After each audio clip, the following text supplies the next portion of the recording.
chronic halitosis. Chronic halitosis is not a problem. I wish it were more of a problem. No, I'm joking. He's fine with that.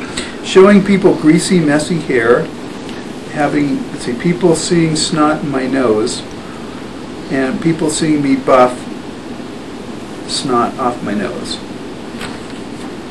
Perfectionistic speech.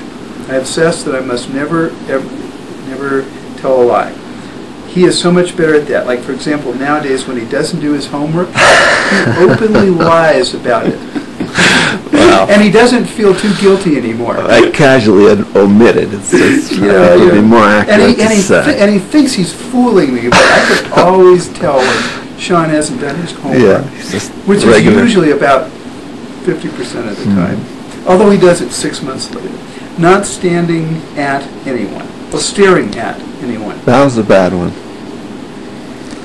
Now he just stares I right. stare right. Nice ass. I'm on it. Okay.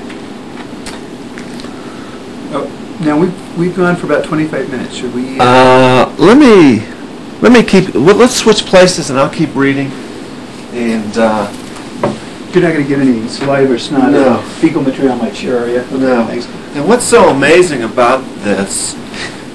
I thought that was a good joke. It was a good joke. You're very funny. What's so amazing about this list is how extensive and how long. There are hundreds of items that were on there.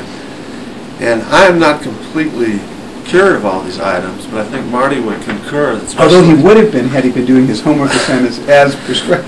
especially in the scrupulosity area, there's been a tremendous recovery. I'd say about 70 or 80% of the way there. Yeah, you have made a lot of progress, Sean.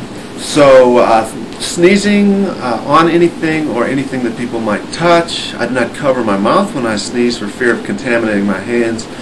So I must find a wall or a floor to sneeze on. This can be difficult if you only have a short time. When I'm in my car, I roll the window down and see, it's almost absurd, but this is everyday real torment.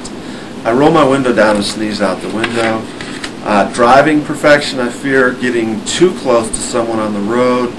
While parking, I'll often get out of the car and check, even though I have come only 4 or 5 feet away from the car. I have what's called phantom accidents that I think are real but didn't actually happen. And I would go and leave notes on cars, real notes about phantom accidents. Church singles group, am I going the right way here?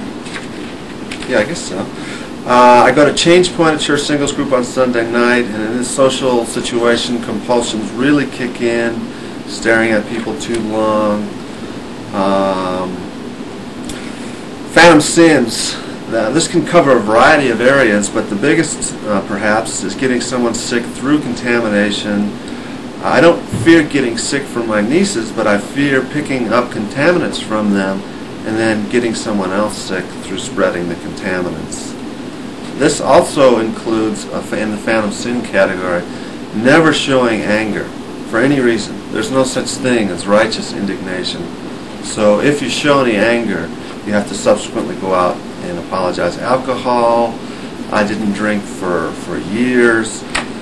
Masturbation, the list just goes on and on. Oh, Sean, stay with that one for a lot longer. Masturbation? No, I'm joking. Okay. I was joking. I feel a tremendous, overwhelming sense of dreadful guilt, shame, and religious condemnation that can last to up to 24 hours. I don't masturbate too much, but I feel guilty about even nocturnal emissions. But I obsess about getting the contamination of the emission on the sheets, down to the mattress, where eventually I would touch it again and then spread it to someone else. And I am 1,000% heterosexual. I don't even ever conceive the possibility of having AIDS because I've lived a chaste life. So it's all an irrational fear.